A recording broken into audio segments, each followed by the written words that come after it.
Alam mo ba, minsan iniisip ko, kung may Olympics para sa katamaran, siguro ako na yung gold medalist. Isipin mo, nakahiga lang nga ako. Kaso, nahulog pa siya sa iyo controller. Titika ko muna siya para si kusa siyang bumalik. Tapos pag wala nangyari, saka ko lang naabutin ng mga kamay ko. Half effort lang. Pero hindi lang yan. Sinubukan ko din ang mga pa ko.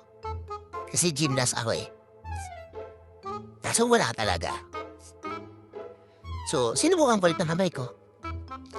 Baka biglang humaba. Kaso hindi talaga eh. So naisip ko, bakit ko kailangan abutin? Pwede naman hindi.